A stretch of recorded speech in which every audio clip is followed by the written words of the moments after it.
Yo, what it is, guys? What's up? Today we'll be checking out the Maxpeedingrods 10.1-inch radio display. That's gonna be for the 06 through 11 Civic sedan or coupe. Yeah. Now, I'm really excited about this car stereo because I've installed many universal car stereos, but this one is specifically for the 8th gen Honda Civic. So that means you get a main harness right here. This is gonna plug into the radio, and the other end should be plug and play to your car. You'll notice this second wire harness right here. This is for all of the RCA inputs. We get two auxiliary ins. One is for left, one is for right.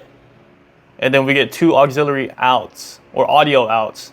One is for left and one is for right. We get two CVBS. I think that's for headrest monitors. We got the subwoofer right here and for a mic, which if you notice right here, they provide a mic. If you're on a phone call and you use the built-in microphone right here, it'll work, but it's gonna sound terrible. This mic is really for like voice commands, or if you say, hey Siri, or whatever the Android one is. That's what that's really for. Not that you can't use it for a phone call, it's just not gonna sound great. And I'm not saying this is gonna sound amazing either. It's definitely gonna be an improvement over the built-in microphone. This is just a little bracket for the microphone, I think. I'm not too sure what else would it be for. All right, let's just agree that it's for the microphone, okay? We get some tools, installation tools, a microfiber towel to help clean the screen and whatnot. You get some very useful panel tools to remove the panels to be able to replace this. I'm pretty sure we've all been there before. On our first radio install, we probably got like a metal flat head and just pried onto the dash panels and scratched something up. Well, this is gonna protect your panels and help minimize damage. Pretty cool that they include this. You've probably been staring at this for a while. It's just a reminder to keep your battery unplugged, or to unplug your battery. You don't wanna short out your system in some way. And there's one misspelling. They forgot to add a space between original car. Unless that's a new word. Original car? Instruction manual, Android product operating manual. This is gonna give you an in-depth walkthrough on how to set the radio up and how to use certain features. Now over here, let's see what we got. Boom. This one is a plug for the camera. It'll go in one of these. Probably, yeah, the bottom right one. Boom. So, if you want to hook up a reverse camera, here you go. Harness is included. I'm kind of glad they didn't include the backup camera because it would make the price higher, and you know, there's probably a lot of people who don't want to go through the hassle of installing a reverse camera. You get two USB ports. They're not the same. On the opposite end, you got two different plugs. See, this one has 4 pins and this one has 6. They don't specify on here, at least, which is which, but usually on these radios, one is specifically for USB flash drive, whereas the other one is going to be how you connect your phone for a wired connection. And lastly, we got antenna, GPS antenna, just in case you have no internet on your phone for whatever reason. You can set up offline maps, and boom, you'll have navigation. Now let's check out the Maxpeedingrods display. Now I'm interested to see if this trim actually matches my car, because I think on the 8th gen Civic there's at least 3 colors. There's one that's kind of like a hint of blue, a gray one, and the third one's probably like kind of brownish. But I want to say I think mine is just plain gray, just like this.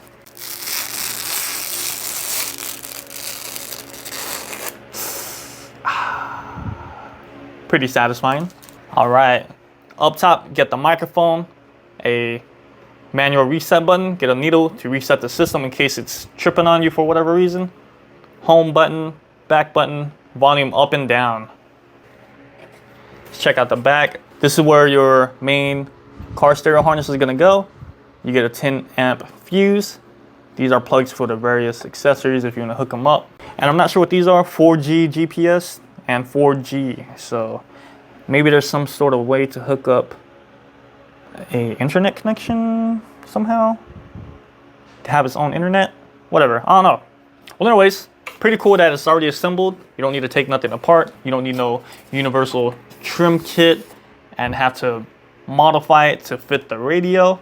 Because if you've seen my previous Maxpeedingrods video, I installed a double DIN into a universal trim kit and I had to do some modification to make it work. But with this, it's already done, bro. Yeah. This is how long it takes for the radio to turn on as soon as you turn your key.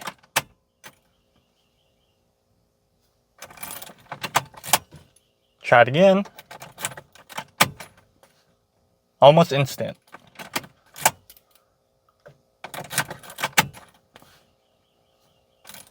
So just like any Android car stereo, you get the hidden navigation menu. You can access your Wi-Fi, Bluetooth. You can turn on and off the screen right here. Pretty neat. If you have an amplifier plugged up, you can turn it on or off for whatever reason. You can quickly access your settings or clean up the RAM just in case things seem to be really slow.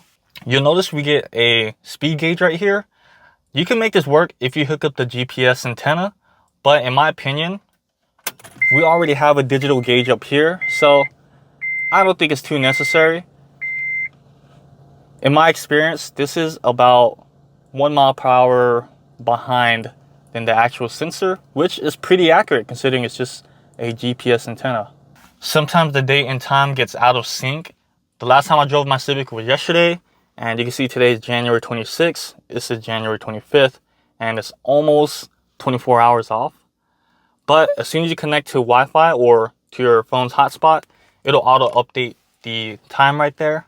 On the left side, there's sort of a icon dock, which has an icon to your navigation, CarPlay, Android Auto, your MP3 music player, same as right here, Bluetooth connection, and more apps.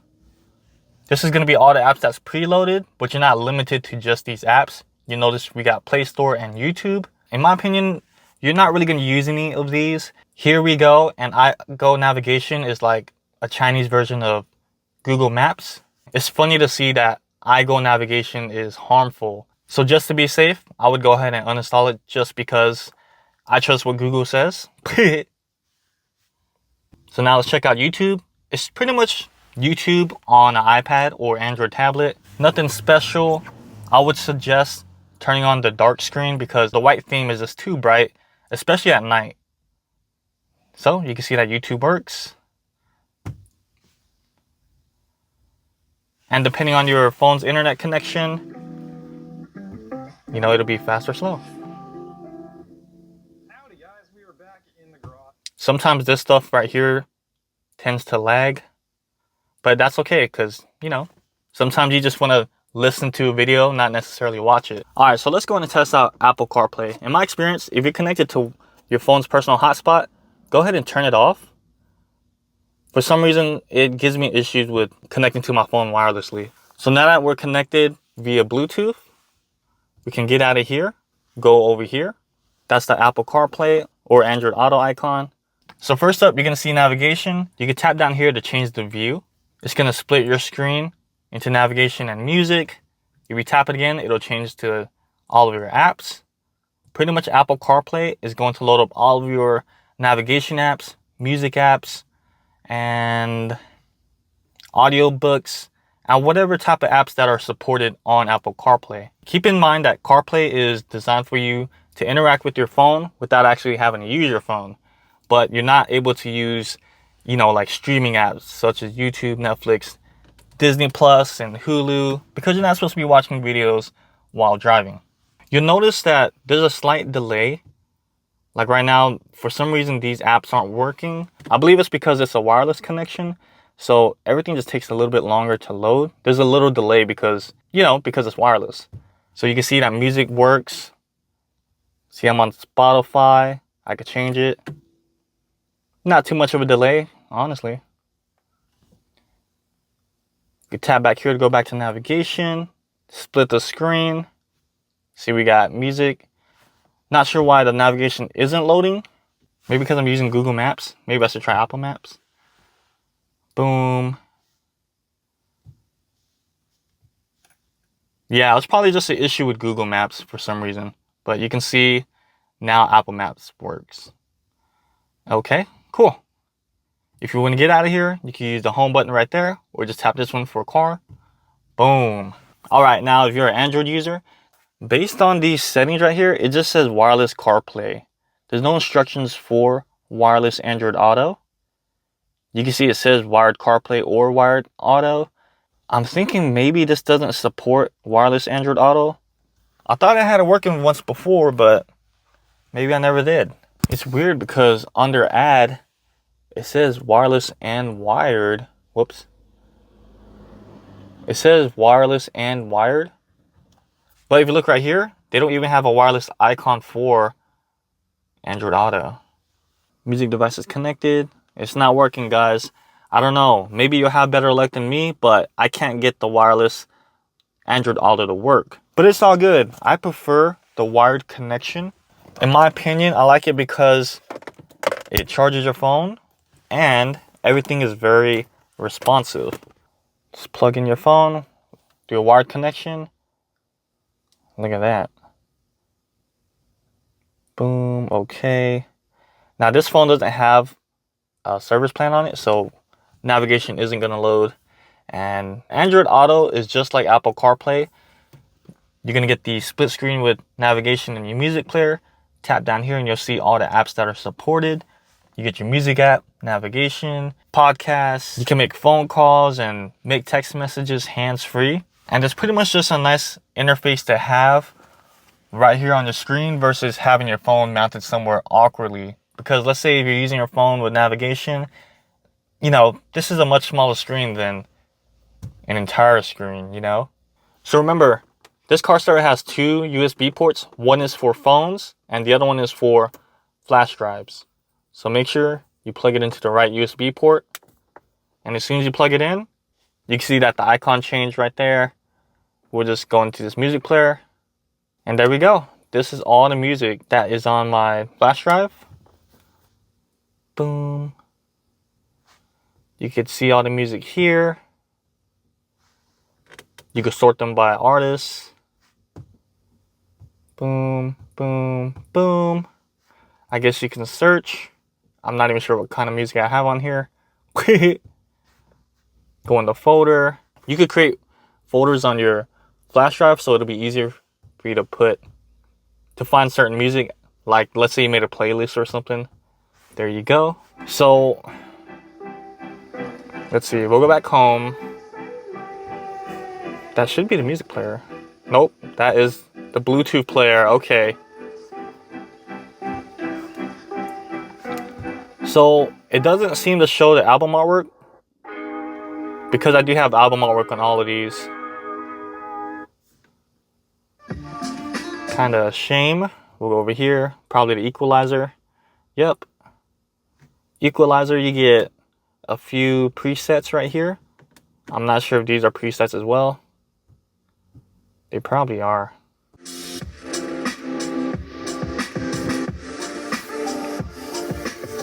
This is a good way to test if when your speakers are dead by sending all of the power to one speaker. All speakers seem to work. We'll get into the radio station. Pretty decent looking interface. You can save up to 12 stations, 6 on the first slide and another 6 on the second. You can easily change stations by dragging your finger. Whoops. And if you want to save it, just tap and hold one of these. Or to save over one, boom. So you also get quick access to the equalizer right here. So let me show you guys the steering wheel controls. Look at this. Volume down, volume up. I set this to mute. Nice. And yes, this does change music, but I'm not connected to anything right now. And you can configure these controls to whatever you want. So for example, we'll go over here, settings, car settings, steering learn. And there's a lot of other settings in here that doesn't really allow you to do anything. You could go in here and see what version of OS, what Android OS you have. 10.1.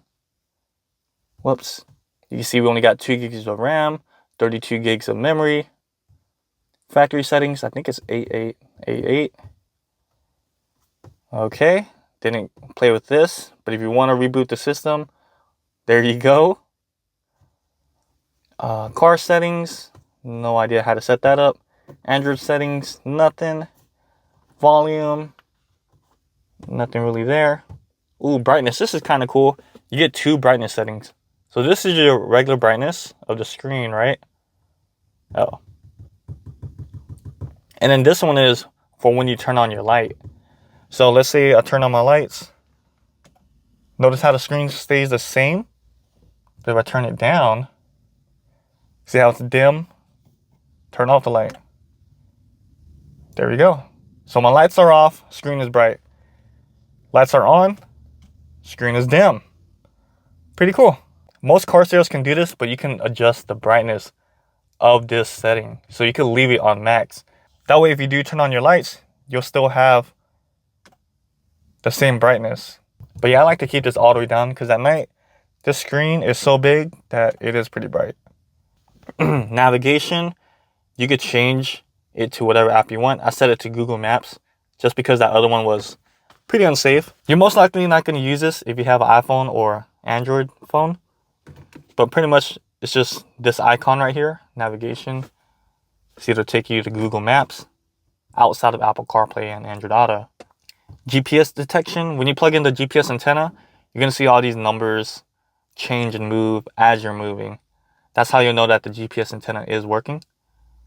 Steering learn, you guys saw that. Logo settings, never really played with this. I don't think it's necessary because you're only going to see the boot up logo whenever you do a hard reset or if you disconnect your battery. Other settings, nothing else to really see. Boom. Oh, one thing I want to test out that someone asked was, can you listen to the radio while in CarPlay? And I want to say no, but let's try it out. All right, I got the radio on. Hear that static noise? Now let's go to CarPlay. Let's see if it still works.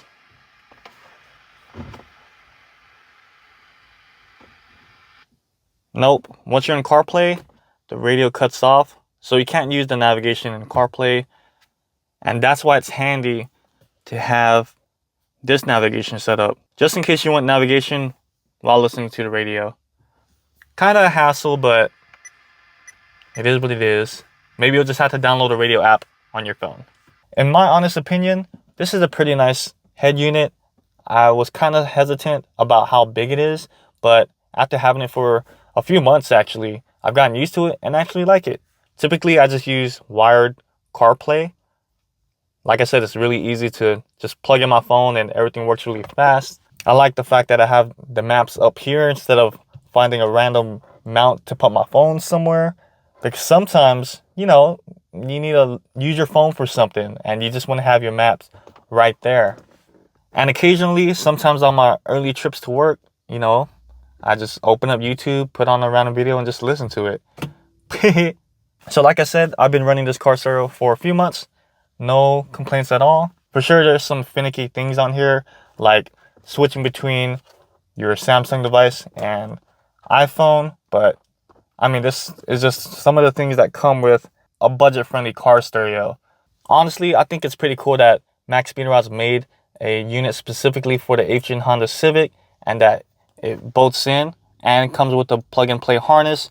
You can see that the color is maybe off by a shade, but I really don't notice it at all. So if you're looking to get this for your car, please consider using the links in the description below as it helps the channel out. But alright guys, if you have any more questions about this car stereo, feel free to leave me a comment down below and I'll try to get back to you as soon as I can. You.